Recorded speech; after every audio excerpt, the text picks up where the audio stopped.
Ahojte dievčatka, idem vám urobiť video, čo robím. Rozhodla som sa, že budem robiť videá, aby som vám pomohla, alebo vás inšpirovala, alebo keď budete mať nejaké otázky ohľadom pletenia. Čo teraz robím?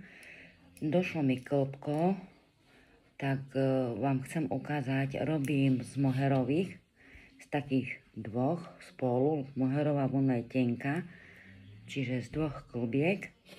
Mám také míske pekné, krásnej na pletenie. Odporúčam z tému, samozrejme, za lacný peniaz a výborná vec. A tretia je pridávna, teraz mi došlo, taká. Tiež som objednala z tému, je to taká tenúčka, pridávna nitka s giltrami. A nemá tie giltre také veľké, ale to sú také menšie, ale sú pekné leskle, vidíte. Trošku som bola skeptická, lebo z tému, čo príde, je naozaj všetko také malé, menšie, ale naozaj som prekvapená. Mám urobený zadný diel, predné diely. Ja ti ukážem vám, toto mám.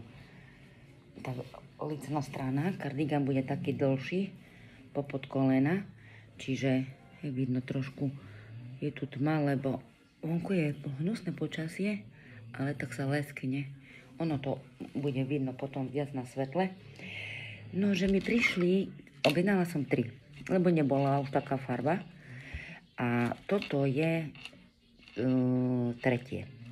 A je toho naozaj dosť, čiže mi ešte aj ostane, urobím ešte rukavy, dokončím rukav, ešte jeden. Ku tomu kardigánu by som chcela spraviť opasok. Bude bez patentu, len zakončím ho dookola, spravím aj kordom. Tu som uberala na taký večkový výstrih trošku a krajné očka som robila také z 3 krajných očiek, aby sa mi lepšie potom napájalo. Tu si nahodím očka dookola celého kardigánu a urobím i-kord.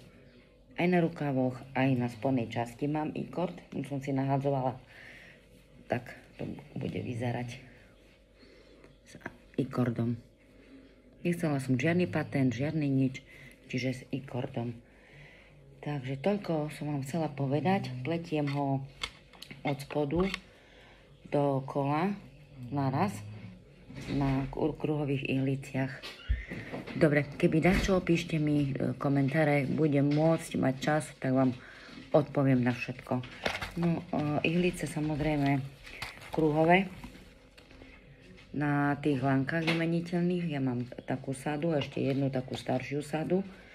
Tiež som si objednala z tému, 28 €, ale fakt, že sú dobre. Len akurát, čo?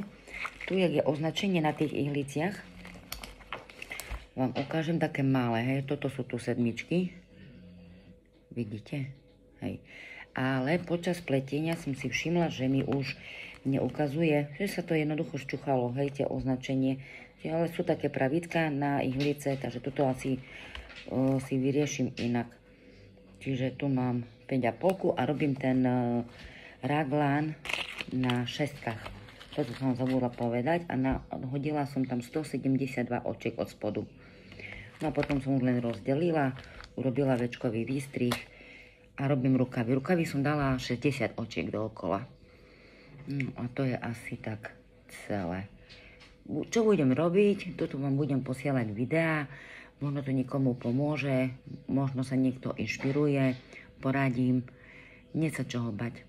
Ja hovorím, oči sa boja, ruky robia.